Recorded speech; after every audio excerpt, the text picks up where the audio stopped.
Hello दोस्तों, स्वागत है आपका पीकेआर इलेक्ट्रिकल इंजीनियरिंग चैनल में।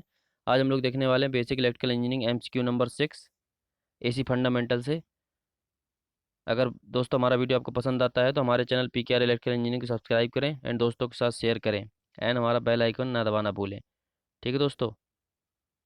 हम लोग देखते हैं क्वेश्चन नंबर 61 क्या कह रहा है। Most electrical measuring instrument are constructed to read dash of voltage and current being measured.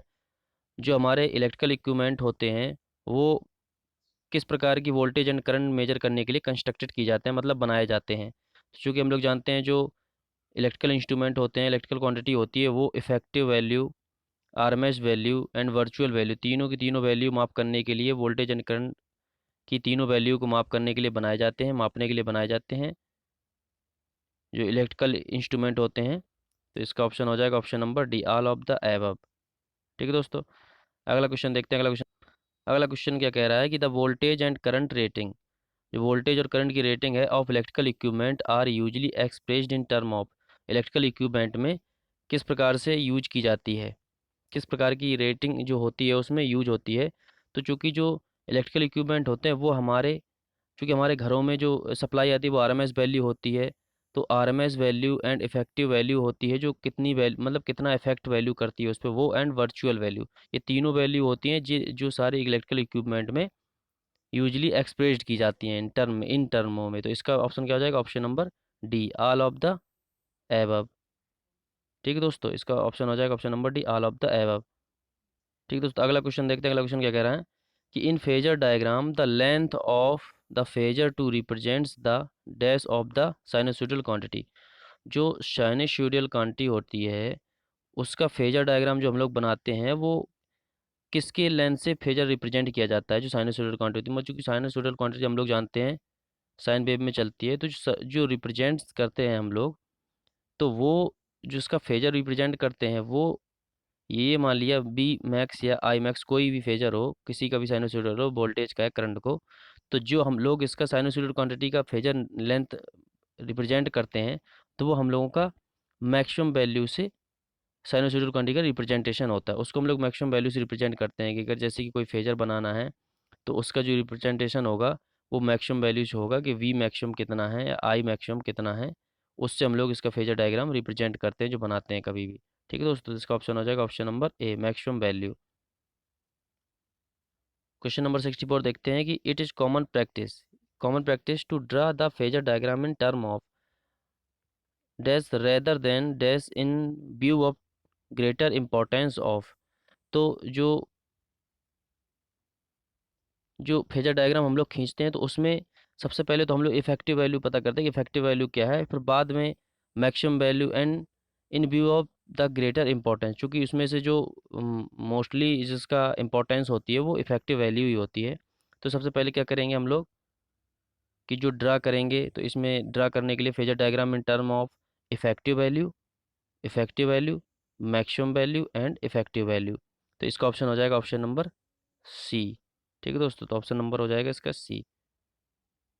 अगला क्वेश्चन देखते हैं। अगला क्वेश्चन क्या कह रहा है कि what is limitation of phasor diagram, मतलब फेजर डायग्राम का क्या क्या लिमिटेशन है।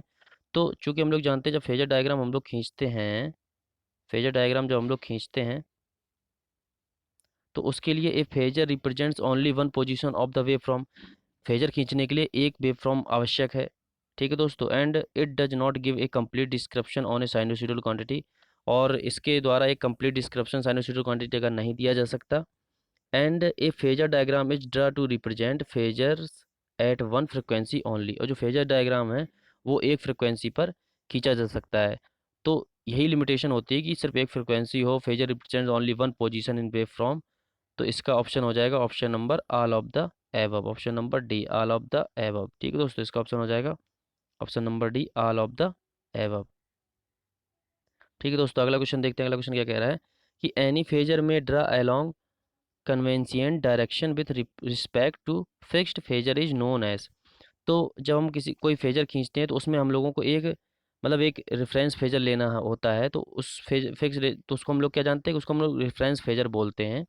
उसको हम लोग रेफरेंस फेजर बोलते हैं। जैसे कि मान लिया कोई एक साइनोसॉइडल वेव है, अगर ये, मतलब जैसे कोई सीरीज सर्किट है, अगर उसमें वोल्टेज एंड करंट है तो उसमें से हम लोग सीरीज सर्किट में उसमें फेजर फेजर खींचने के लिए उसमें रेफरेंस क्या लेंगे, क्योंकि सीरीज सर्किट में हम लोग जानते हैं कि करंट जो होती है वो समान होती है सारे सर्किट में, तो इसलिए हम उसमें रेफरेंस फेजर क्या ले लेंगे, करंट आई। तो उसके बीच में अगर हम लोग फेजर खींचेंगे तो जो आई होगा उसको रेफरेंस लेंगे एंड वोल्टेज को साइन वेव के रूप में उसको रिप्रेजेंट करेंगे।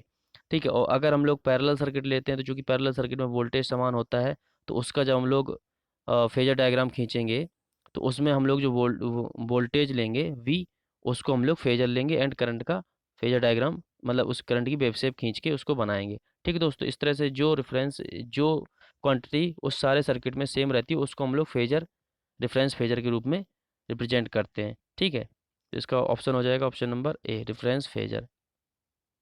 अगला क्वेश्चन देखते हैं, अगला क्वेश्चन क्या कह रहा है कि when two alternating quantities have the same phase angle they are said to be. तो जो दो क्वांटिटी हैं, अल्टरनेटिंग क्वांटिटी हैं, अगर वो सेम फेज एंगल रखती हैं, मतलब उनका जो बीच का एंगल है वो सेम है, तो उनका जो फेजर होगा उसको हम लोग क्या बोलते हैं, उनको क्या कहेंगे। तो जैसे कि फेज मान लिया ये वी हो गया, ये भी चूंकि सेम फेज में है, तो मान लिया ये मान लिया आई हो गई। तो इसको हम लोग क्या बोलेंगे कि दोनों, जब अगर दोनों के बीच का कोण एक है, समान फेज में है, तो उसको हम लोग बोलेंगे इन फेज। चूंकि दोनों क्वांटिटी हैं तो उनको हम लोग बोलेंगे इन फेज। तो उसको हम लोग कहेंगे इन फेज, दोनों quantity have the same phase angle है तो उसको हम बोलेंगे इन फेज में है। ठीक है, अगला क्वेश्चन, अगला क्वेश्चन क्या कह रहा है, which of the following is true for in phase quantities. तो जो सेम फेज की क्वांटिटी होती है तो उसके लिए क्या सत्य है, ये बोल रहा है इसमें से, इनमें से क्या सत्य है। तो चूंकि जो सेम फेज में होती हैं तो उनका हम लोग वेव शेप बनाएंगे। जैसे मान लिया ये वी हो गया एंड ये आई हो गया। तो इसमें से वो क्या कह रहा है, पहला ऑप्शन देखते हैं कि they being simultaneously and simultaneously, मतलब स्टार्ट एक सिरे से होंगी एक साथ साथ, एंड ख़त्म भी एक साथ साथ होगी। तो चूंकि एक साथ ये वी भी स्टार्ट हुई है और यहाँ जाके मान लिया एक पूरा सा इसकी वेव शेप बनी तो यहाँ ख़त्म हो गई, एंड करंट की भी एक वेव शेप यहीं से शुरू हुई और वहाँ पे जाके ख़त्म हो गई पूरा एक साइकिल में, मतलब दोनों का जो टाइम पीरियड टी है वो सेम है। ठीक है, और अगला क्या बोल रहा है, अगला ऑप्शन क्या है कि they also reaches their maximum value at the same time. मतलब मैक्सिमम वैल्यू ये वी मैक्स हो गया एंड ये आई मैक्स हो गया, तो दोनों सेम टाइम पे मैक्सिमम वैल्यू पर पहुंच रही हैं, ये भी सही है। And they pass through zero eight the same time, और चूंकि दोनों जब सेम फेज में है तो दोनों जो हैं एक साथ जीरो कंडीशन पर, जीरो पोजीशन पर पहुंच रही हैं सेम टाइम पर। तो यहाँ पे जीरो पोजीशन पे दोनों कंडीशन, दोनों क्वांटिटी सेम टाइम पर जीरो पर पहुंच रही हैं। तो इसका इसका ऑप्शन क्या हो जाएगा, option number D, all of the above. ठीक है दोस्तों, अगला क्वेश्चन देखते हैं, अगला क्वेश्चन क्या कह रहा है, the dash are use to describe the relative position in time और to time of two sinusoidal alternating quantity that are not in phase. अगर समय के साथ उनका हम लोग पोजीशन देखेंगे दो साइनोसोइडल क्वांटिटी की, उनको हम लोग किस प्रकार डिस्क्राइब कर सकते हैं अगर वो एक फेज में नहीं है, दोनों क्वांटिटी सेम फेज में नहीं है। तो चूंकि क्या होता है, जब सेम फेज में क्वांटिटी नहीं होती है मान लिया, तो उसमें कंडीशंस बन जाती है, दो कंडीशंस बनती हैं। जैसे मान लिया अगर ये साइनोसोइडल क्वांटिटी है, माना ये हमारी आई की वेव शेप है, एंड मान लिया हमारी जो वोल्टेज की वेव है वो मान लिया हमारी जब ये मैक्सिमम कंडीशन पे थी आई एम, तब यहाँ से ये वोल्टेज शेप की वोल्टेज वेव चालू हुई। तो इससे क्या है, मान लिया ये ओरिजिन पॉइंट है, तो इससे हम लोग देखेंगे कि यहाँ मान लिया ये पाई/2 समय से वोल्टेज वेव चालू हुई, तो इसमें हम लोग देखेंगे कि लैग या लीड, ये दो कंडीशंस बनती हैं जब अगर फेज एंगल समान ना हो, दोनों का फेज एंगल सेम ना हो एंड सेम फेज में ना हो, तो उसमें से दो कंडीशंस बनती हैं alternative quantity that are in phase नहीं होंगी अगर, तो उसमें दो पोजीशन बनेगी, लैग या लीड। और जो लैग एंड लीड है उसका हम लोग करंट के आधार पर डिस्क्रिप्शन करते हैं कि करंट किस प्रकार की है, कि लैग है या लीड है, वोल्टेज करंट से क्या है। ठीक है, तो इसका ऑप्शन हो जाएगा option number C, both A and B. अगला क्वेश्चन देखते हैं, an alternating quantity that ahead in time is called as. मतलब अल्टरनेटिंग क्वांटिटी अगर समय से आगे है तो उसको हम लोग क्या कहेंगे, and the one which is behind is called as. अगर वो पीछे है तो उसको हम लोग क्या कहेंगे। तो चूंकि हमने बताया कि अगर करंट के सापेक्ष हम लोग उसका निकालते हैं, करंट से हम लोगों को देखते हैं कि लैग है या लीड है। अगर समय से आगे है अल्टरनेटिंग क्वांटिटी वोल्टेज से तो उसको हम लोग लीड कहेंगे, and as one which is behind is called as, तो उसको हम लोग लैग बुलाएंगे। तो इसका ऑप्शन हो जाएगा option number C, lead and lags. ठीक है, तो अगला क्वेश्चन देखते क्या है कि the equation of an alternating current is I बराबर 42 sine 60 T. What is the maximum value and RMS value. तो ये इक्वेशन दी है आई की, इसमें RMS value and maximum value पूछी। तो चूंकि हम लोग जानते हैं कि जो इक्वेशन होती है वो साइन वेव की I M sine omega T होती है, sine M omega omega T. तो यहाँ जो आई एम है वो आई एम तो यहाँ दिया हुआ है, तो इसको हम लोग जब आई बराबर ये दिया है 42.42 साइन 62.8 टी। तो यहाँ पे हम देखते हैं कि आई एम मतलब 42.42 तो दिया हुआ है, तो यहाँ पे मैक्सिमम वैल्यू तो आ गई हम लोगों की 42.42। ठीक है दोस्तों, 42.42 ये हो गई आई एम। अब आर एम एस वैल्यू निकालनी है, चूँकि आई आर एम एस बराबर क्या होता है, आई आर एम एस बराबर होता है आई एम बाई √2। ये साइन वेव में होता है इसकी आर एम एस वैल्यू, तो आर एम एस वैल्यू निकालेंगे, आई एम का मान हम लोग रख देंगे 42.42 बटे √2 का मान हो जाएगा 1.414। यहाँ 2 अंक बाद पॉइंट है यानी यहाँ 3 अंक बाद, तो यहाँ पे एक जीरो ऊपर चला जाएगा, तो इससे हम लोग इसको काट देंगे तो कितनी बार कट जाएगा 30 बार, तो 30। तो इसकी आर एम एस वैल्यू कितनी आ गई 30। आई आर एम एस बराबर आ गया, आई आर एम एस बराबर आ गया 30 एम्पियर एंड मैक्सिमम वैल्यू तो 42.42 थी, तो इसका ऑप्शन हो जाएगा option number A 42.4 and 30 ampere. ठीक है दोस्तों, अगला क्वेश्चन क्या है कि a wire which carry simultaneously a direct current of 5 ampere and a sinusoidal alternating current with a peak value of 5 ampere, find the RMS value of a resultant current. तो चूंकि resultant current की जो RMS value हम लोगों को निकालनी है, ए wire विच साथ साथ डीसी करंट 5 एम्पियर ले जा रहा है एंड पीक वैल्यू या मैक्सिमम वैल्यू 5 एम्पियर ले जा रहा है अल्टरनेटिंग करंट की। तो चूंकि डीसी में हम लोग जानते हैं कि जो मैक्सिमम वैल्यू तो जो होती है वही होती है, इसका एम्पलीट्यूड आयाम चेंज नहीं होता है। तो इसका फार्मूला होता है एक आरएमएस वैल्यू निकालने का, तो यहाँ से आई आर एम एस हम लोग निकालेंगे। फार्मूला होता है अंडर रूल के अंदर आई डी सी का square plus I R M S का स्क्वायर। ठीक है दोस्तों, तो चूंकि यहाँ पे हम लोगों की आई मैक्सिमम तो दी है, तो आई मैक्सिमम को हम लोग आई आर एम एस में बदलेंगे तो क्या निकलेगा, यहाँ से हम लोग इसकी रिजल्टेंट जो वैल्यू होगी आई आर एम एस वो हम लोग निकालेंगे। आई आर एम एस बराबर हम लोग करेंगे अंडर रूल के अंदर आई डी सी कितनी है 5 एम्पियर, तो 5 एम्पियर का हो जाएगा square 25 plus and 5 ampere maximum है, तो आई आर एम एस निकालेंगे तो 5/√2 का होल स्क्वायर निकालेंगे हम लोग। तो इसको हम लोग सॉल्व करेंगे, कितना आ जाएगा 25 प्लस 25/2। तो इसको हम लोग जब जोड़ेंगे तो कितना आ जाएगा 25 बाहर आ जाए, मतलब 25 इससे अंदर हम लोग जब सॉल्व करेंगे इसको 25 कोष्टक के अंदर रहेगा। तो आई आर एम एस कैसे निकलेगा, यहाँ से हम लोग कर लेंगे 25 1 + 1/2, तो इससे 5 बाहर आ जाएगा एंड ये अंदर हो जाएगा 3/2।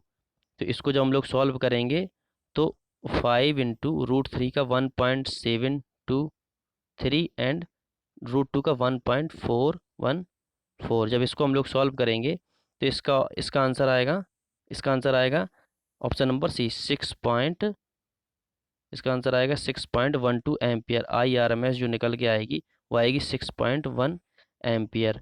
ठीक है दोस्तों, कहीं भी अगर डीसी क्वांटिटी साथ में दी हो एंड उसके साथ में मैक्सिमम वैल्यू अल्टरनेटिव क्वांटिटी की दी हो, तो उसके लिए हम लोग फार्मूला लगाएंगे।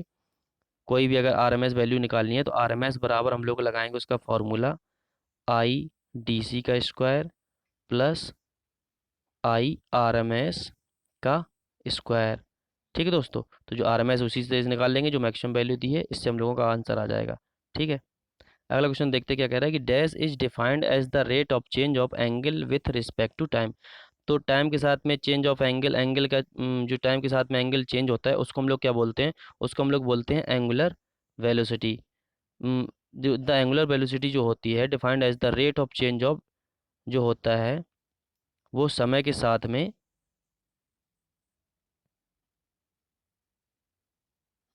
चेंज होता है। ठीक है, rate of change of angle with respect to time वो होता है एंगुलर वेलोसिटी। अगला क्वेश्चन देखते क्या कह रहा है, the voltage measured from the base line of an AC wave from to its maximum और peak level is known as. तो जो voltage measure from base line, मान ली एक वेव फ्रॉम है, वो जो वोल्टेज हम लोग ये मान लिया वोल्टेज का वेव फ्रॉम है, तो base line on A C from its to base line to its to maximum और पीक वैल्यू, इसको मैक्सिमम और पीक वैल्यू ही बोलते हैं। लेवल इज नोन है, तो इसको क्या बोलेंगे, ये जो पूरा maximum to base line to maximum value का जो वेव फॉर्म है, इसको हम लोग क्या क्या जानते हैं, इसको हम लोग पूरे क्या बोलते हैं, एम्पलीट्यूड। इसको हम लोग एम्पलीट्यूड भी बोलते हैं, एंड मैक्सिमम वैल्यू भी बोलते हैं, एंड पीक वैल्यू भी बोलते हैं। तो इसको हम लोग किस किस नाम से जानते हैं, मैक्सिमम वैल्यू, एम्पलीट्यूड बोलते हैं, आयाम पूरा होता है, एंड पीक वैल्यू। तो इसका ऑप्शन हो जाएगा option number D, all of the above. अगला क्वेश्चन देखते, कह रहा है peak to peak value is most often used when measuring the amplitude on the. तो ये क्वेश्चन दोस्तों रटने वाला है। इसका ऑप्शन, इसका आंसर होता है जो कैथोड रे ट्यूब होता है, उसमें पीक टू पीक वैल्यू को मोस्टली ऑफर मतलब यूज किया जाता है मेजरिंग करने के लिए, उसका आयाम मेजर करने के लिए। जो कैथोड रे ट्यूब होता है वो पीक टू पीक वैल्यू को मेजर करता है। ठीक है दोस्तों, इसका ऑप्शन हो जाएगा ऑप्शन नंबर बी। ठीक है दोस्तों। ठीक है दोस्तों, अगर हमारा वीडियो आपको पसंद आता है तो हमारे चैनल पी के आर इलेक्ट्रिकल इंजीनियरिंग को सब्सक्राइब करें एंड दोस्तों के साथ शेयर करें।